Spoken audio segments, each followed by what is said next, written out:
Can you guys relate to what I'm talking about? So one thing is a personal social reason, like, hey, I don't want to have old stuff. The other one is, hey, I don't want to have the ongoing maintenance and expenses and what have you. So how do you become a good home flipper? Well, it's to realize that your customer, the end buyer, has very specific needs. And so how do you solve for these needs? Well, you should understand that your customer does not want to have deferred maintenance.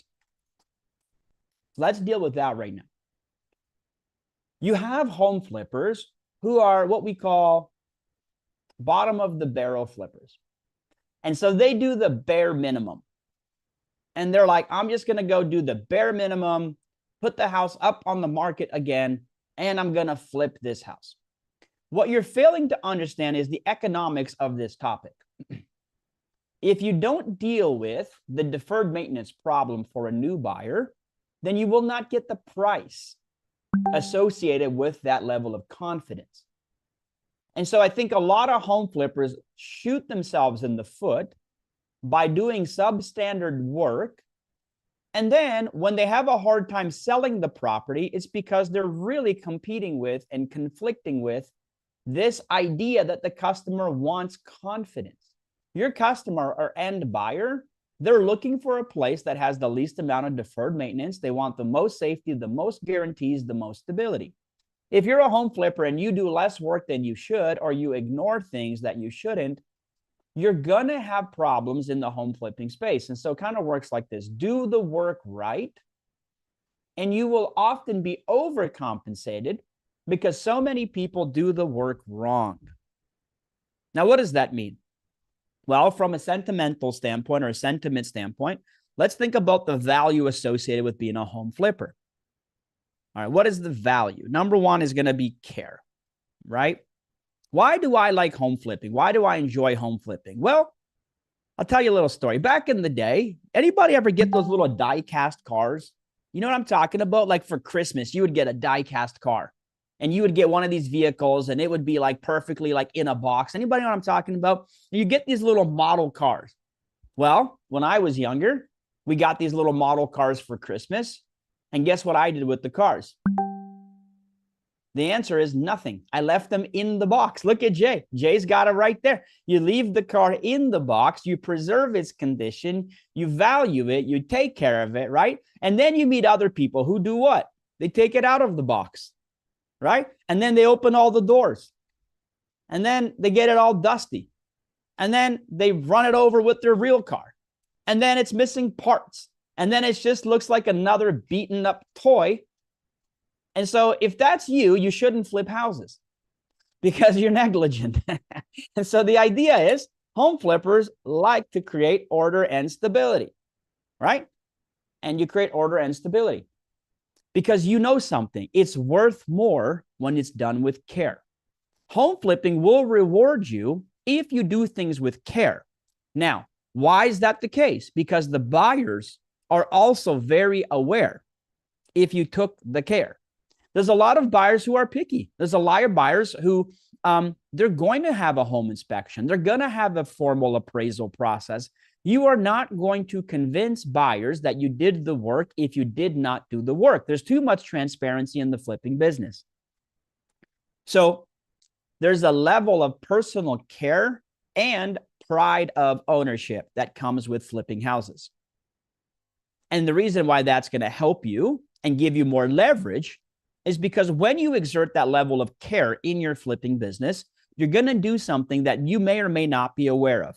When you create care, just like this, and you have a property for sale in which you really care and you've done the work and you spent the energy to do that, you're going to create not only what we call fundamental intrinsic value, which means that like, okay, you put a new roof, it cost $8,000, it's worth $8,000 more. You're also going to create, when you have care, another dynamic called extrinsic value. Extrinsic value is the way that we feel about something. It's not a fact, it's a feeling. And so if somebody walks into your house and says, wow, I feel great in this house. It smells good. It looks good. Somebody obviously took care and chose the right colors and cabinets. Like it really feels like somebody really made an effort. It's that environment that somebody will add more price because they also appreciate the level of care. If you want to drive greater results financially for your flipping business and you want to have success, your buyer needs to walk in and be wowed. I know it sounds crazy, but real estate is a product like any other product. If you go to the car dealership and you sit in the car and you're like, wow, this car smells great, I cleaned it. Wow, this car drives great, I fixed it. Wow, this car is, like this car just feels awesome. Like when you do that, then what happens? People are going to want to buy the car. Okay. If you walk into a dealership and the car is beaten up and dirty and dog hair all over it, many of you wouldn't want it for free. Am I right? And so there's a very disproportionate level of demand in flipping. And the disproportionate element is a renovated house with care will be in far superior demand to a renovated house without care. People will overpay when you care. People will underpay when you haven't cared enough. And so you can't just like do the bare minimum and go, well, it's worth this much in the marketplace. No, it's not. The marketplace is a free domain for buyers and sellers to exchange ideas and value. If you walk into a marketplace and say, I have a crappy house for sale and I have done the bare minimum, but the market is giving me more money. Like the problem we have is in a bullish market, we become naive. Sellers become incredibly naive and arrogant. And it's like, well, the market's up. And so there is some truth to that. There is some demand. But guess what? In a down market, you will get penalized aggressively. So let's talk about what is the best market for flipping. I think that the best market for flipping is in the flat to moderately bullish market. And that means that the market is appreciating less than 5% per year, ideally like in the 1 to 3% range. It's a very, very stable market. Why? Because for us as investors, there's a lot of price discrepancy. In a flat market, there's no naiveness on the side of the buyers overpaying because there's plenty of inventory. And so if you're buying, you have a competitive edge in a flat market because there isn't some aggressive consumer demand. There's a flat demand or slightly bullish demand. And so you can compete in a flat market and you can get reasonable properties under the price point that we're looking for. But in a flat to bullish market, the thing is you have buyers that are not so price sensitive. You have buyers that are really, really concerned with how they feel. Do they feel safe? Is the house nice? Is the neighborhood nice? And in a flat market, you can generate, and this is where the business lesson comes in. In a flat market, we'll just talk flat for now. In a flat market, you have the opportunity, okay? You have the opportunity to generate, I'll just tell you, 10 to 25% more resale price. That might seem wild to you. That's been my experience. 10 to 25%. Now there's levers. There's levers to get from 1 to 2, but 10 to 25% resale price. Like if you're selling a house and it's $300,000 and you could get an extra 30 grand, wouldn't it be worth the extra effort to go do the work? I think absolutely yes. So topic number 1 is we must care more than perhaps we think we should care, because at the end of the day, your customer who buys a house is a buyer. They are a consumer buyer. If you flip houses, you are not selling to investors. If you flip houses, you're selling to everyday moms and dads with home ownership as their dream. Think about it that way. And so when a mom and dad is shopping for a new home, and that's been their dream to buy a house for them and their family or to upgrade their house, are you fulfilling people's dreams or are you just creating nightmares? Right? So I'm calling out all the bad flippers. And you're bad because you don't care enough. It's as simple as that. If you cared more, you would take the time to do the work. Okay, so how do we deal with this dynamic? Well, there's the sentiment of caring, and then there's the fundamental financial side of caring. And so let's care. Here's what I want to care about if I'm going to be in the flipping business. Let me go back to my previous diagram. You should care intently about the numbers. How do you become a consistent, profitable home flipper? You cannot hide expenses. You must know what things cost across the board all the time. And so home flipping is one part renovations, one part economics, and another part what we call fiscal or financial control, which means it's budget central. If you're going to flip properties, the annoying part is you're going to have to track every single expense. And before you track, you must budget what you will spend. Home flippers are notorious for going over budget. And in fact, we have something in home flipping called the stupid tax. And the stupid tax is stupid things happen. And so I went over budget. Or there's another version of stupid tax. I don't necessarily want to tell you what it is, but I'll do it anyways. It means you're stupid. You just don't know what you're doing. And so you're going to make a lot of mistakes. And that's the other reason they call it stupid tax. So, the more experience you have, the smaller the stupid tax. And so when I started, my stupid tax was like 20%.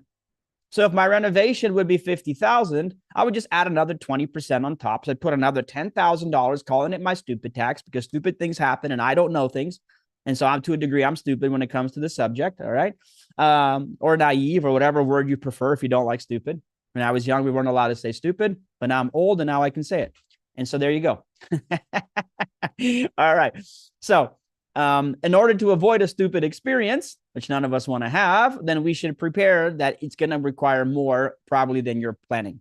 So $10,000 was my allocation for said tax. So have that allocation available. But there's a point where home flippers say, I'm being very conservative.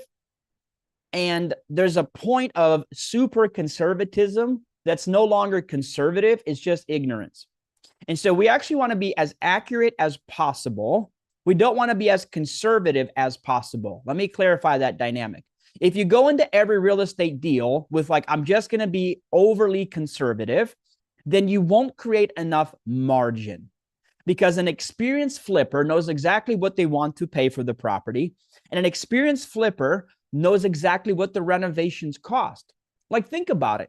If you're going to spend 50 grand on a reno, or you're going to spend 70 grand on a reno, that's a delta of $20,000. That's $20,000 in your pocket or not. $20,000 in your pocket or not is the difference between you loving your flipping business or you barely getting by or losing money. And so it's important that when it comes to renovations, we spend at least an hour on the detailed scope of work required so that we can not be caught off guard as it relates to our actual hard cost of reno. Again, economics, financial control, and real estate market knowledge, okay? Knowing how to buy and acquire properties. Let's get into renovations a little bit deeper. I'll share with you some of the things on the rehab side that I have found to be fruitful. Okay, let's kind of get to it. Number one is materials. So when you go to renovate a property, all of the raw materials, we can categorize these into a couple things. So we have here, for example, building materials. Building materials, as it sounds, are the things you require to construct, set up the home. So for example, you have wood. So in most homes in Canada are built with 2x4 framing. And so you have wood. If you're going to finish your basement, you're going to require lumber. And so you have the raw building materials. And so that's going to be wood. There we go. You're going to have things like, let's just call it drywall. And drywall is the thing that goes on top of the framing so that we can cover the wall. I also would consider things like insulation. And so in the building phase, we have things that create the property. And so there's building phase and building materials. I won't go too deep on both, but in the building phase, for me, it's all the things required to get the property to its structure. And so framing, drywall, all that stuff in the building phase, plumbing, electrical, all those things. All right. So you have building materials. Now, this also works on exterior and interior. So exterior is going to be whatever finishing you have. In most Canada, you have siding or you have brick. Very popular in Canada, both of those building materials. In some places, you have stucco, but not very often. Or you have little pieces of stucco. All right, cool. So we have those items. Now, these raw materials, like buying wood, buying drywall, buying to a degree insulation, buying these things, you have a lot of options for sourcing those. For building materials, I prefer to consider more of not the Home Depots, but there's plenty of other suppliers that deal specifically in this type of material. So you can go to a building deposit store. You can go to a lumber yard. You can go to specifically just a drywall, mudding, and taping store. If you are willing to get a contractor, usually it's called like a contractor ID or a contractor card at certain places, meaning like you have kind of contractor pricing. You can go to places and you can get things like windows for significantly less than you can buy them at Home Depot. You can get lumber. I mean, Home Depot is quite good for a lot of building materials, but there's some line items at Home Depot that can just be sourced less expensively elsewhere. And so sourcing materials becomes part of your game if you're going to renovate houses. So let's talk about contractor ID card. And you're going to look, you're probably going to search for like, building depots, building supply stores. Like Home Depot is a good place to go. The problem is that it's a very retail environment. And so they have good pricing on many items, but then they also have consumer pricing on many items as well. If you're going to go to Home Depot or Lowe's, okay, then what you really should do is you should go to the contractor desk and you should open up a contractor account with them. The benefit of doing so at any of those places is that you will be able to get access to specific pricing only available at Home Depot or Lowe's. For example, they have a program called Quote Support. And so you can actually submit all of the SKUs you want to purchase, and they will give you kind of contractor pricing on every single SKU versus the off the shelf pricing. And you're going to get not only just special promotions, but you'll get special access to things like delivery. And so you'll probably get priority on delivery plus low cost.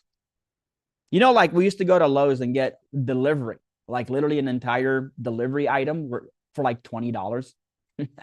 We couldn't even justify picking up our own materials at Lowe's. Like they'd have like $20 delivery on some stuff. It was like, why in the world would I carry all that lumber out if I can get delivery for so much less? So you're sourcing these suppliers. You got building materials as the first part of this. Let's go to the second part of this here. All right. So building. I'll just break these down into a couple of categories first so you don't get too, okay, finishing materials.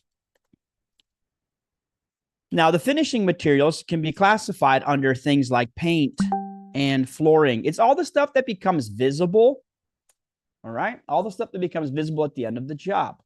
You got cabinets. And you can also break them down into what we call installation materials if you like. So I'll give you one more category. Installation, and then technically flooring could be there. Flooring, cabinets, and an order cabinets is like toilets and things of that nature. And then in the finishing materials, you'd have like tile backsplash. Okay. You'd have, we put lighting down here. So I do think for a lot of the finishing products, backsplash, paint, different things, you can go and source that from Home Depot. The big exception I would really caution you is this one right here. So I'll speak a little bit from my experience on the topic of paint. Paint is a very interesting piece because in the beginning, I used to go and buy like the cheapest paint, and you'd get a 5-gallon pail for, $90. And so you buy paint, and I was like, this is fantastic. I'm really doing a great job with this paint. But if you start buying very rundown properties, like I bought a lot of rundown properties, you start to realize fairly quickly that a lot of those walls do require primer because they're in pretty bad shape. And so you're mudding, you're taping, you're patching the holes is what mudding and taping is. And then you're adding a layer or 2 layers even of primer. Like I bought a house that like the cats. Anybody ever buy a cat house? Like there was like a legion of cats. Think of like a cat army. And so I bought this house in Windsor. When I went there, the neighbor said, this is like the neighborhood cat sanctuary. I was like, oh, that's cute. Well, guess what? It did not smell cute at all. As soon as you walked into this thing, the cats had marked their territory. Now, it's one thing when they mark the carpet. It's another thing when they mark the chandelier. Like, get out of here. Are you kidding me? On the walls, on the ceilings, on the light fixtures, in the sink, just like all over. It was rancid, okay? Smelled like money. Anyways, you walk into this house and like, what are you going to do? You have to paint the place. And so do you rip out all the drywall? I typically don't remove drywall unless it's mold. Okay? And so I'm like, no, I got to just paint this place. Well, yeah, smells like Teen Spirit. When you go to buy the $70 a pail paint, they're not made the same.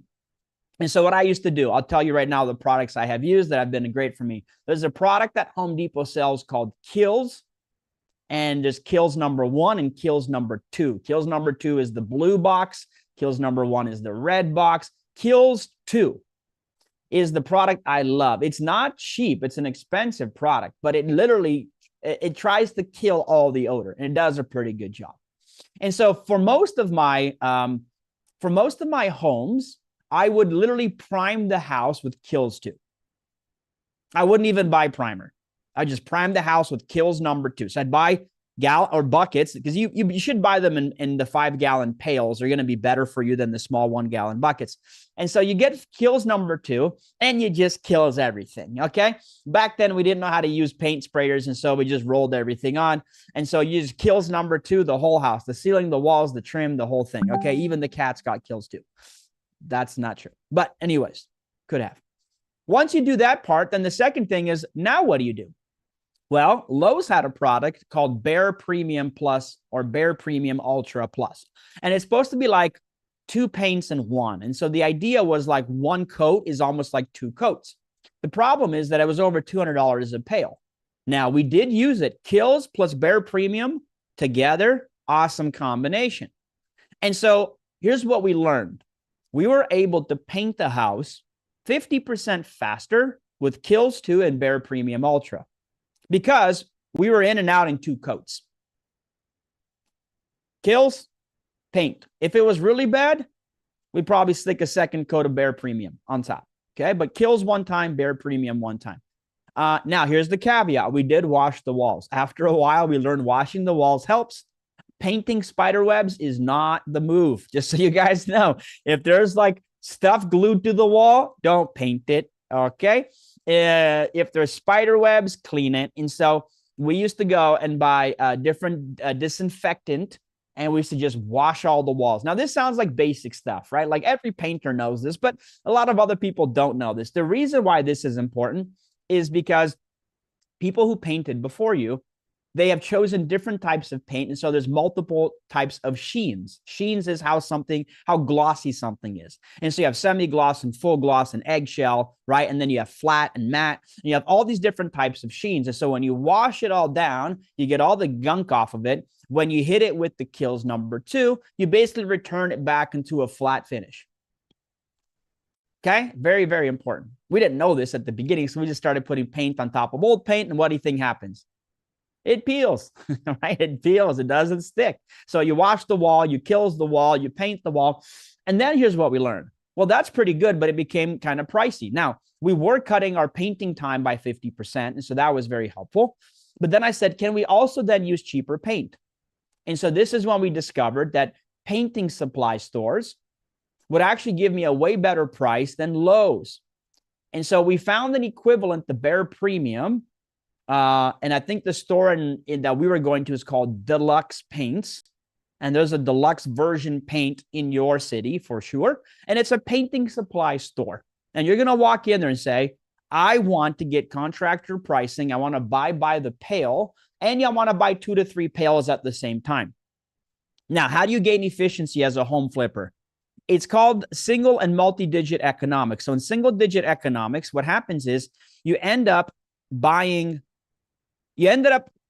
at all of your renovation materials in like a unit measurement, which means for one house, how much paint did I require? Okay. And then you take paint and you extrapolate paint over all the other building items. And so you might say, well, I ended up with 2 5-gallon pails. All right, cool. And so now you have 2 gallons or 2 5-gallon pails of paint for one house, and that's what it required.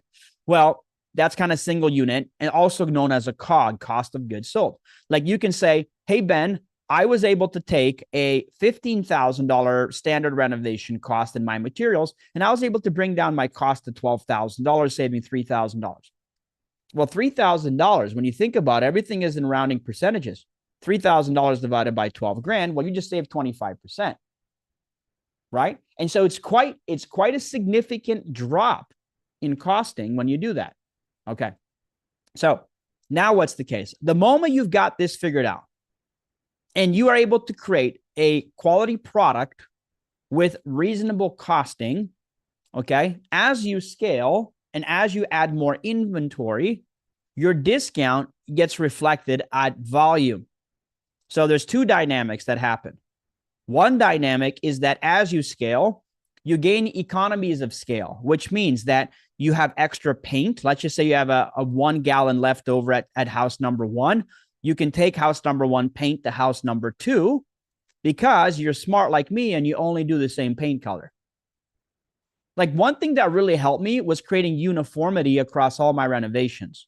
And so there was always the same paint color. It was always the same flooring color. It was always the same cabinet color. It was always the same countertop color. And so I created one standard palette. Now, as I started doing 20 to 30 properties a year, I went from one palette to, we had 4 different palettes. And so we were able to create a very interesting dynamic in resale, which is called customizable options.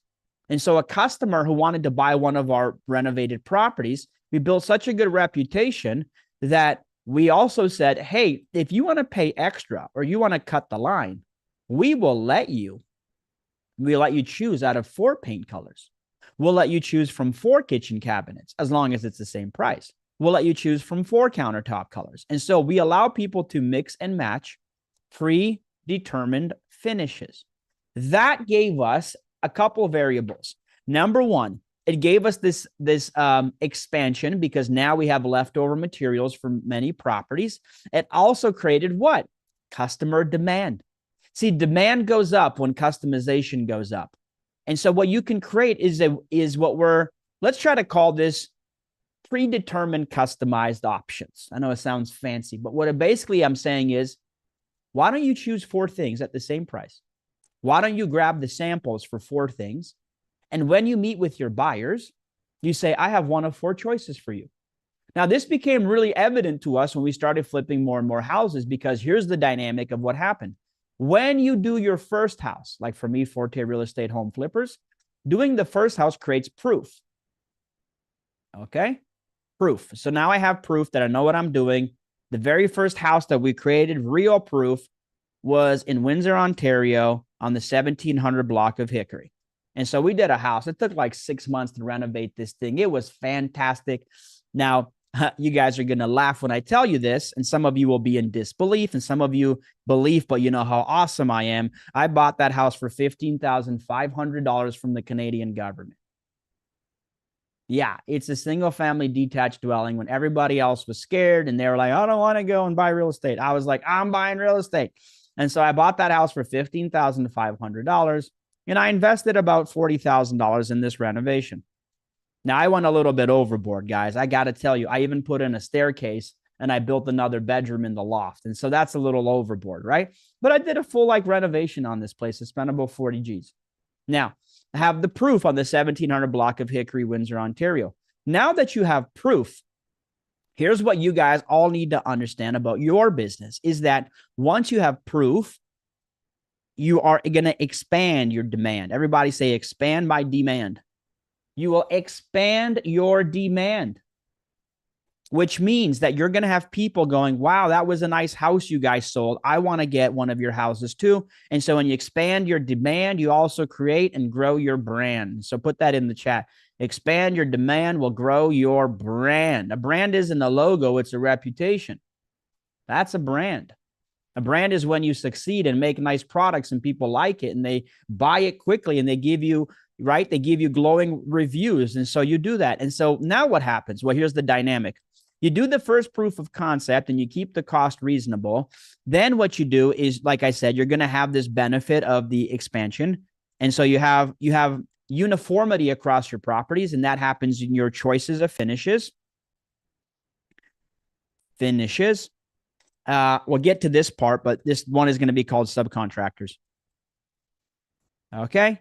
And so you have this expansion, but here's the dynamic that's really interesting that we have found. We then started buying houses, and I had an idea. Maybe I could sell this house before I ever swing the hammer.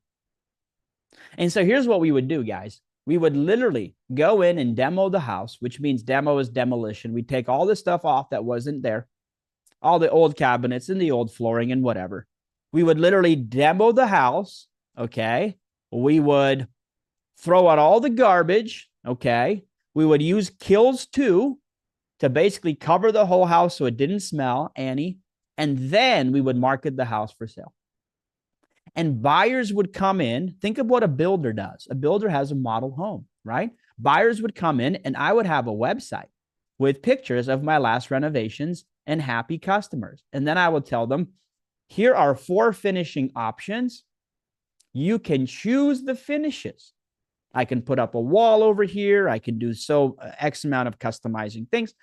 You can choose the finishes, and people loved it. And so, Annie, do you think that I had any real competition? Like, I'm buying entry-level homes in Windsor, Ontario. Nobody was doing custom finishes for entry-level homes. Because what happens with most home flippers? Most home flippers make all the decisions about finishes, right? They renovate the house and they put it up for sale. What if the end buyer just didn't like your paint choice? Isn't that really unfortunate that you just chose the wrong paint color? And so now the end buyer says, no, thanks. And they don't buy your house. And had you known, wouldn't you have just painted a different color? Like, how many of you would have just changed out the cabinets had you known, right? So I had the bright idea, pre-sell the house. And so we started doing pre-sales. The cool thing about pre-sales is, you're right, it feels like a custom home.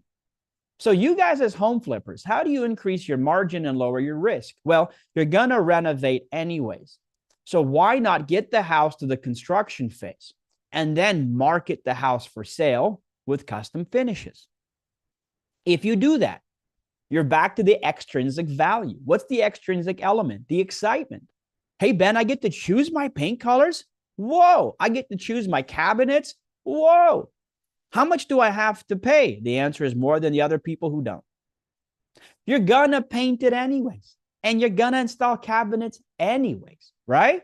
You're going to do these things anyways. Why not turn a fulfillment into an opportunity to increase value? And so we started like co-creating this outcome with our buyers. And so the buyers would come in, the buyers would love the property. And so now we have a deadline, and it seems like we're more of a home builder than a home renovator. When you got a built-in buyer and you got a closing date and you're just like doing the reno, it creates a lot of accountability to just get stuff done. It was a fantastic way for us to be really good quality renters. But how do we do this? Number one, we built a reputation. Remember, we did the work, and so we built the man. And because we built the man, we built the brand. If you do shoddy work, this is the downfall. I have a lot of investors who follow me, many in my community, many who follow us online, and they want to do the least and make the most. And if that's your thinking, you are wrong. Because you won't build a brand, you won't build demand, and so you're going to always struggle in your flipping business because nobody is creating demand for your product. I want my product to be so good there's a lineup around the block. All right, I'll give you one more caveat. Is this helpful? Everybody likes this talk so far? The renovation caveat. Right. And so now we've talked about materials at the first level of materials. Come back, I guess, for the rest of the dialogue as we go deeper on materials. Let's talk about the other elusive concept that most people struggle with. And that concept is called labor. Labor. Unless you have experience in HR, or you have experience in construction, or you have experience in like project management, it is very hard for most investors to get good cost labor on their renovations. This is a very difficult topic because it requires different levels of experience and it requires levels of knowledge. Most new investors, they know less about real estate than the subcontractors they want to hire to renovate the properties. And so when you don't understand the work, it's difficult for you to have a strong position on labor. So let's talk about some general ideas. Well, here's the first safe idea to prevent you from losing your shirt. Number one, you never, ever, ever hire a contractor. Okay? You can't hire a contractor. If you hire a contractor, then you won't make money because the contractor's margin is so high that they're basically paying them for your ignorance. It's a very, very bad proposition. And so you can't hire a contractor. Like whenever we become lazy with renovation, somebody else will steal your profit. Very true. Okay. Contractors will take zero of the risk and all of your profits. They never had to buy the home. They never had to get the loan. Okay. And so you can't hire a contractor. And so what do you have to do? You have to become a contractor. Well, what does that mean? Does that mean you have to go get a contractor license and all this stuff? Not necessarily. But a contractor, another version of a contractor, is a project manager. And so you have to do what they do. And what contractors do is they organize people and they hire what's called subcontractors. So let's talk about, there's two distinctions, actually three. Let me just clarify. You have, number one, in your organization of labor, you have subcontractors, and these are usually specialists. And so if I want somebody to mud and tape my drywall, meaning make it smooth and finishable, that's a specialist. They have the specialized knowledge where they have worked for many years and they're very, very good at that. If any of the mechanical systems, which include the heating and air conditioning, the electrical system, the plumbing system, that again is a specialist. Now you have licensed and unlicensed specialists. Okay. Licensed, unlicensed. So an example of both would be a specialist who's licensed is an electrician. Now, should you do your own electrical work? Well, if you're the homeowner of the property, no one forces you to hire a contractor. You can work on your own home for your own benefit. You can do your own electrical. You can also cut your own hair. I'm not saying it's a good idea, all right? Unless you're a specialist in cutting hair. So you have plumbers and electricians. The problem with you doing your own work is that there is no gray area with electrical. It's either done or not done correctly. And so if you do it incorrectly, you or the next person will have to pay a licensed contractor to unwind what you've done and redo it the right way, because the licensed contractor is not allowed to use your homeowner's approach to electrical work, right? They have to follow the rules. They have a license they have to uphold. And so whenever you do unlicensed work and you want to sell the house, you should prepare that a home inspector will say that you have unlicensed work. And so you may have to unwind what you've done, or even worse than unwinding, the end buyer will give you a price discount. He'll lowball you because they have to redo the work that you've done. Does that make sense? So like electrical is one of those topics that's more hazardous than other ones. If you don't know what you're doing, just don't do electrical. Plumbing is kind of hazardous if you don't know what you're doing. You might end up walking around in your own fecal matter. And so that's your personal choice. If you like that sort of risk, go for it. If that's not something you'd enjoy, don't go for it. All right. And so plumbing is important. Electrical is important. HVAC is like people who do their own HVAC and they have a furnace, but they still light a fire every winter because their heater doesn't work. And so those are things I wouldn't do on my own. And then you have unlicensed, mudding and taping. These are cosmetic things. And so your end buyer doesn't want your mud and tape to look like a 4-year-old did it. And so if you don't have the skill to do a nice clear finish, well, then you probably shouldn't do your own mudding and taping. So those are subcontractors, okay? Here's the next category, so we're on the same page. You have what we call general labor. And general labor, there's different levels of general labor, but what do I use general labor for? Anybody experienced using tools. And so what can a general laborer do? Well, they can install flooring. Not expensive flooring, but cheap flooring.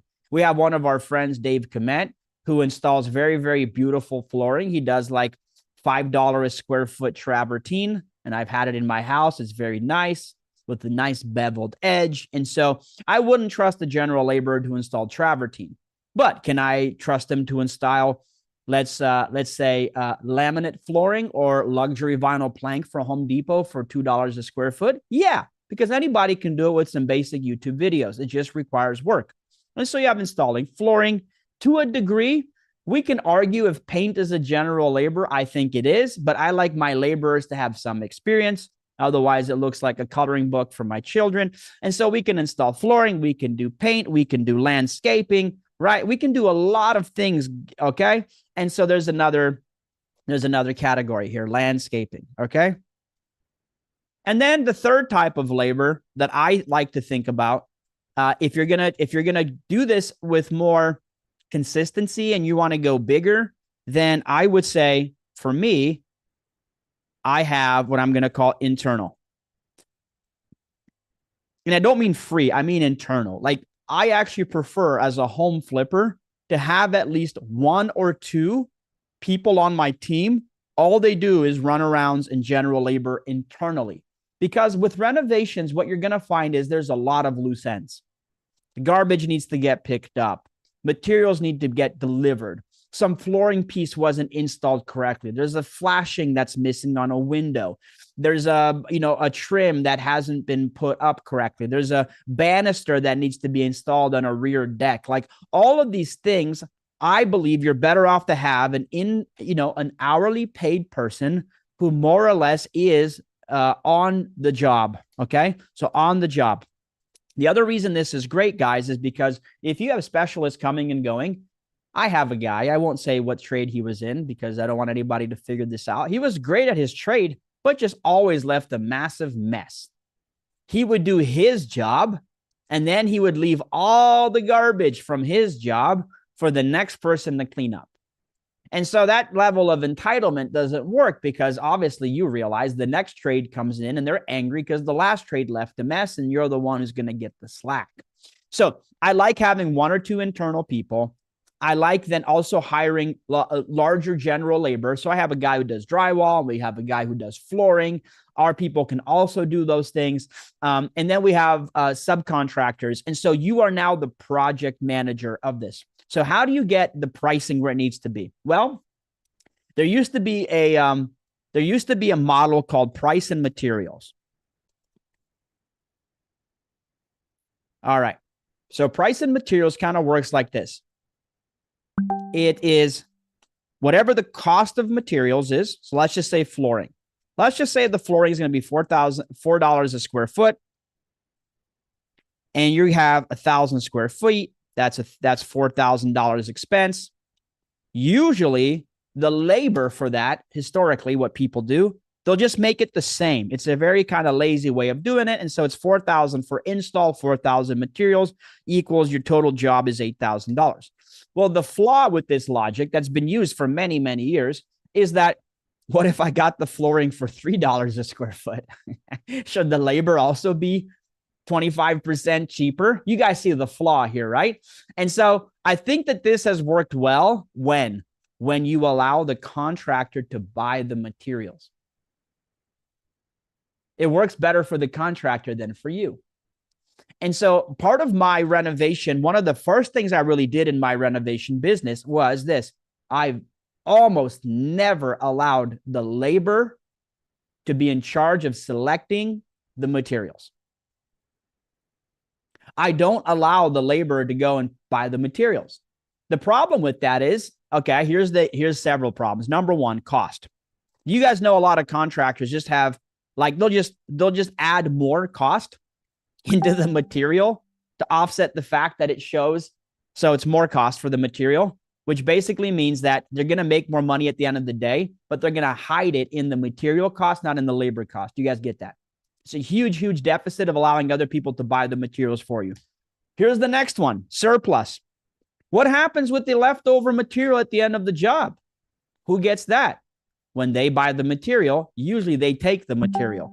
And so if you buy a spool of electrical wiring, very expensive, right? $140, $150 for a spool. They only use half of it. Well, there's $75 you just wasted because that spool goes in the back of their truck.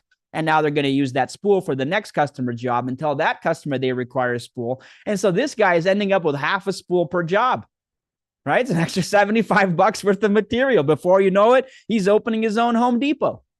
And so it's important that your materials are your materials, right? So you have the cost, you have the surplus, and this comes down to one kind of clear thing, visibility.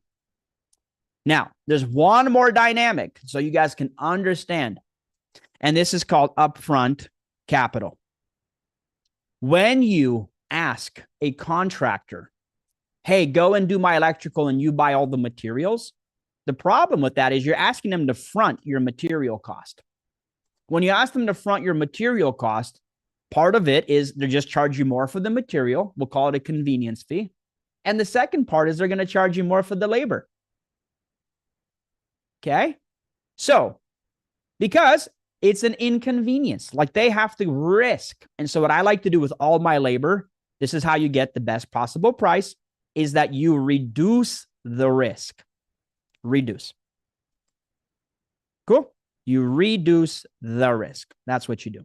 And you reduce the risk by having your own contractor account, getting your own cost of materials, funding your own materials, and then the only thing you want from them is the direct labor. And by the way, I do not pay for labor until it's completed. And so I don't pay 50% up front. I pay 100% when completed. All right.